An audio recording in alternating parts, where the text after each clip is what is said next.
নমস্কার, আমি জ্যোতিষ সম্রাট বিনয় শাস্ত্রী। আশা করি ঈশ্বরের কৃপায় আপনারা ভালোই আছেন। আজকে আমার ভিডিওর আলোচ্য বিষয় মেষ রাশি বা লগ্নের উপরে মঙ্গলের গোচর ফল। মঙ্গলের গোচর ফল মানে মঙ্গল আগামী 23 ফেব্রুয়ারি 2026 মকর রাশি থেকে কুম্ভ রাশিতে যাচ্ছে এবং সেখানে থাকবে 2 এপ্রিল অবধি, প্রায় 38-39 দিন।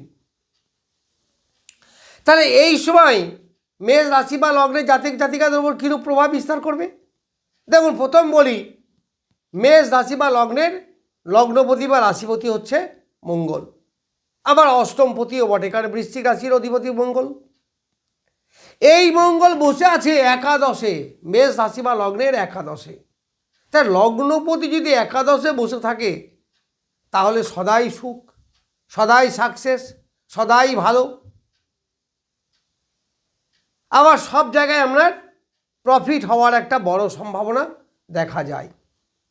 মঙ্গল হচ্ছে আমাদের সাহসের কারক গ্রহ, মঙ্গল হচ্ছে রক্তের কারক গ্রহ, মঙ্গল হচ্ছে লড়াকু একটা গ্রহ, মঙ্গল হচ্ছে কম্পিটিটিভ এক্সামের গ্রহ, মঙ্গল হচ্ছে শত্রুকে মোকাবেলা করার একটা গ্রহ, মঙ্গল হচ্ছে এনার্জির কারক গ্রহ, মঙ্গল হচ্ছে শরীর স্বাস্থ্যের কারক গ্রহ। সুতরাং মঙ্গল আপনাকে এইগুলো সব যথেষ্ট ভালো ফল দেবে। মঙ্গল এখন যখন প্রবেশ করছে, অর্থাৎ অলরেডি 13-14 তারিখে মঙ্গল 23 নক্ষত্রে প্রবেশ করেছে, ধনিষ্ঠা নক্ষত্রে। ধন স্থিতি হয় যেখানে, সেটাই তো ধনিষ্ঠা। তাহলে ধন স্থিত হবে কাদের হবে? এই মেষ রাশি বা লগ্নের জাতক জাতিকাদের উপর। আবার বসে আছে কোথায়? একাদশে। একাদশ মানে সাকসেস। তারপরে আপনার ডেভেলপমেন্ট হবে। কিসে কিসে ডেভেলপমেন্ট হবে? প্রথম বলি, লগ্নপতি শরীর স্বাস্থ্য, লগ্নপতি মানে মন মানসিকতা, লগ্নপতি মানে এনার্জি, লগ্নপতি মানে সুস্থতা, লগ্নপতি মানে মনের সাহস। তবে এই সময়ে রাগ জেদ এইগুলো থেকে একটু সাবধান থাকবেন। আসলে মেষ রাশি বেশ ভালো, কিন্তু এদের সেন্টিমেন্ট খুব, হটকারিতা খুব, হঠাৎ রেগে যাওয়া। যদিও রাগ বেশিক্ষণ থাকবে না, কিন্তু হঠাৎ রেগে যাওয়া। তবে এরা কিন্তু খুব অ্যাম্বিশিয়াস হয়, প্রচণ্ড অ্যাম্বিশিয়াস হয়। আবার এই অ্যাম্বিশিয়াস মানে অ্যাম্বিশন, সেটাকে তার জায়গায় পৌঁছে দেওয়ার জন্য, তার গোলে পৌঁছে দেওয়ার জন্য একাদশ যথেষ্ট। তার লগ্নপতি একাদশে মানে আপনার যে অ্যাম্বিশন আছে, সেই অ্যাম্বিশনের জায়গায় আপনি পৌঁছাতে পারবেন এবং পৌঁছাতে আপনাকে মঙ্গল সাহায্য করবে। এই 23 তারিখ থেকে আরম্ভ করে 2 এপ্রিল পর্যন্ত এই সময় আয় উপার্জন আপনার অবশ্যই বৃদ্ধি পাবে, কর্মের উন্নতি অবশ্যই হবে। আবার মঙ্গল হচ্ছে অষ্টমপতি, ফলে বাধা বিপত্তি একটু আধটা আসবে, তো এলেও সেরকম কিছু বাধা বিপত্তির স্থিতি হবে না, কারণ জায়গাটা হচ্ছে একাদশ। একাদশ বৃদ্ধি, অশুভ গ্রহ এখানে আরও ভালো ফল দেয়। তাহলে আমরা অশুভ গ্রহের যে গ্রুপ, সেখানে মঙ্গল আছে, তাহলে মঙ্গলকে আমরা অশুভ গ্রহ হিসাবে ট্রিট করি।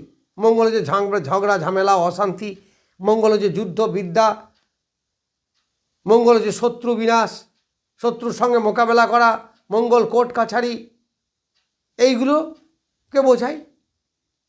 তাহলে এই সমস্ত ব্যাপার যদি কারো থেকে থাকে, কোর্ট কাছারিতে লড়ছেন, এই সময় যদি ফাইসালা হয়, কোর্টে বিচার হয়, তাহলে আপনি জিততে পারেন, যে তার সম্ভাবনা যথেষ্ট বেশি, যদিও অন্য গ্রহ কম্বিনেশন দেখা দরকার আছে। আবার এই মঙ্গল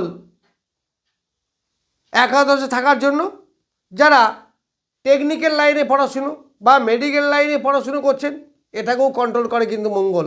আবার মঙ্গল কেমিস্ট্রি, জিওগ্রাফি এগুলোরও কারক গ্রহ। ফলে এই সমস্ত সাবজেক্ট নিয়ে যারা পড়াশুনো করছেন তাদের যথেষ্ট ডেভেলপ হবে। যারা এই সাবজেক্টগুলোতে পিএইচডি করার চেষ্টা করছে, রিসার্চে আছেন, তাদের তাড়াতাড়ি পিএইচডি হবে বা রিসার্চের কাজ খুব তাড়াতাড়ি ডেভেলপ করবে, এই মঙ্গল করবে। এই মঙ্গল যে কাজ আপনি এতদিন ধরে সাহসের সঙ্গে করতে পারছিলেন না, সেই কাজগুলো আপনি করতে পারবেন এবং সেই কাজ করে সাফল্য আপনার আসবে।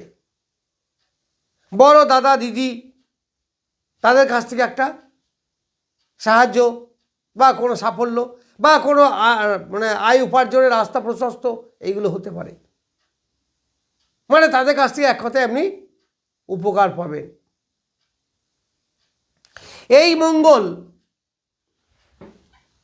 মেষ রাশি বা লগ্নের দ্বিতীয় দৃষ্টি দিচ্ছে বৃষ রাশিতে, তারপরে রাশির চতুর্থে, রাশির দ্বিতীয় মঙ্গলের চতুর্থ দৃষ্টি। ফলে দ্বিতীয় দৃষ্টি পড়লে তার আয় উপার্জন করার চেষ্টা যেমন বৃদ্ধি হবে এবং সেটা সাফল্য হবে। অর্থাৎ এক কথায় আয় উপার্জন আপনাদের বৃদ্ধি হবে। হঠাৎ আয় ডেভেলপমেন্ট এইগুলো কিন্তু হতে পারে। এই মঙ্গল 3টে নক্ষত্রকে অতিক্রম করবে। প্রথম নিজের নক্ষত্রেই আছে, এই ধনিষ্ঠা নক্ষত্রে। এটা খুব ভালো, মঙ্গলের নিজের নক্ষত্র। আবার ধনিষ্ঠা এমনিতে খুব ভালো নক্ষত্র। ধন স্থিতি হয় যেখানে, সেটাই ধনিষ্ঠা। তার মানে আয় উপার্জন আপনার স্থিতি লাভ করবে, সেভিংস হওয়ার জায়গা আছে, আনন্দ হাসি খুশি থাকা, রিক্রিয়েশন জগতে থাকা, গান বাজনা আনন্দ করা, এইগুলো আপনি পাবেন, এই জায়গাগুলো আপনি পাবেন। আবার অষ্টমপদী হিসাবে অষ্টমের সাকসেস আনবে। তারপরে অষ্টম থেকে আমরা কিসের বিচার হয়? গুপ্ত, সিক্রেট, অর্থাৎ গুপ্ত ব্যবসা যারা করেন, বা লয়ার, অ্যাস্ট্রোলজার, সুদের ব্যবসা, এই ধরনের যে ব্যবসাগুলো, এই ধরনের ব্যবসার সঙ্গে যারা যুক্ত, দেখবেন সবাই জ্যোতিষী বা লয়ারের কাছে যায় কিন্তু বলতে চায় না। তার মানে আমরা সিক্রেট দলে এগুলোকে ফেলেছি। তাহলে এই সমস্ত জায়গায় ডেভেলপ আপনি পাবেন। যাদের প্রাইভেট পার্টে কোনো রোগ আছে, মেয়েদের জরায়ু, প্রস্রাব, পায়খানা, এই যে সিক্রেট পার্ট বলি আমরা এইগুলোকে, প্রাইভেট পার্ট, এই সমস্ত জায়গায় যদি কোনো রোগ থেকে থাকে সেটা কিন্তু আপনার এই সময় ক্লিয়ার হয়ে যাবে। কারণ একাদশ আপনাকে সাকসেস এনে দেবে, অর্থাৎ রোগ মুক্তির একটা জায়গা। রক্ত দূষিত পীড়ায় অনেকেই ভোগে, তাহলে সেখানেও আপনি অনেকটা বেটার রেজাল্ট এই সময় পাবেন। এবার মঙ্গল যখন 24 নক্ষত্রে যাবে, 24 মানে শতভিসা, শত ভেষজ যেখানে, অর্থাৎ মেডিসিন। ফলে মেডিসিন লাইনে যারা ব্যবসা করেন, প্যাথোলজি, মেডিসিন বা মানে মেডিকেল লাইনের সঙ্গে অ্যাসোসিয়েটেড যারা, তাদের কিন্তু বেশ উন্নতি হবে।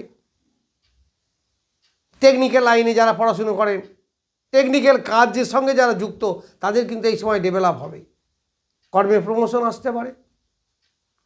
তারপর 25 নক্ষত্র, পূর্ব ভাদ্রপদ, কার নক্ষত্র? বৃহস্পতির নক্ষত্র। বৃহস্পতি যে নবমপতি, তার নবমপতির নক্ষত্র থাকা মানে বসের সঙ্গে বা ঊর্ধ্বতন কর্মচারী, আপনার ঊর্ধ্ব যারা আছেন আর কি, তাদের সঙ্গে আপনার মিলমিশ থাকবে, তাদের কাছ থেকে আপনি উপকারিতা পাবেন, তাদের কাছ থেকে একটা গুড রেজাল্ট পাবেন। পিতার শরীরের উন্নতি, পিতার শরীর মোটামুটি ভালো থাকা, এইগুলো সব পাবেন। আবার মেষ রাশি বা লগ্নের তৃতীয় বৃহস্পতি বসেছে, ওই নবমের দৃষ্টি দিচ্ছে। ফলে পিতার শরীর স্বাস্থ্য মোটামুটি ভালো থাকার কথা। এখন এটা সম্পূর্ণরূপে বলা যায় না, কারণ ব্যাপারটা যে আপনার কী দশা চলছে, মঙ্গল আপনার ছকে কতটা বলবান, এগুলোকেও কিন্তু দেখার দরকার আছে। বৃহস্পতির যে প্রভাব সেটা কতটা বলবান, এই সব মিলিয়ে আমাদের এই রেজাল্টগুলো আসে। আমরা একটা যে রেজাল্টটা বলছি, এটা একটা অ্যাপ্রক্সিমেট বা মোটামুটি রেজাল্ট। তবে অনেকেই আপনি অনেকটাই পাবেন, মানে বেশিরভাগটাই পাওয়ার একটা সম্ভাবনা থাকবে। তবে একটা জানবে, লগ্নপতি একাদশ মানে সদাই সুখ, এটা আমাদের জ্যোতিষীয় ভাষা। ফলে যেহেতু লগ্নপতি আপনার একাদশে আছে, ফলে আপনার যথেষ্ট ডেভেলপ কিন্তু এই সময়ে হবে। এই 23শে ফেব্রুয়ারি থেকে 2 এপ্রিল পর্যন্ত, এই 38-39 দিন। এই মঙ্গল আপনাকে যে কোনো কাজে এগিয়ে নিয়ে যেতে সাহায্য করবে। তবে একটু মনে রাখবেন, প্রথমে কিন্তু বাধা হতে পারে। বাধা হলেই যে আপনি কাজটা বন্ধ করে দেবেন, কই হচ্ছে না তো, নার্ভাসনেস করবেন না। কারণ মঙ্গল দুর্বল থাকলে তারা খুব নার্ভাস ফিল করে। যেহেতু অষ্টমপতি, একটা বাধা বিপত্তি প্রথমে আসবে, তারপরে আপনাকে এগিয়ে নিয়ে যাবে। সুতরাং এই বাধাটাকে অতিক্রম না করা পর্যন্ত আপনার ডেভেলপমেন্ট আসবে না। সুতরাং বাধাটাকে অতিক্রম করবেন, সাহসের সঙ্গে লেগে থাকবেন, এগিয়ে যাবেন, সাকসেস আপনার আসতে বাধ্য। যাই হোক, মেষ রাশি বা লগ্নের মঙ্গলের গোচর ফল সম্বন্ধে কিছু বললাম। নমস্কার, আজ এই পর্যন্তই।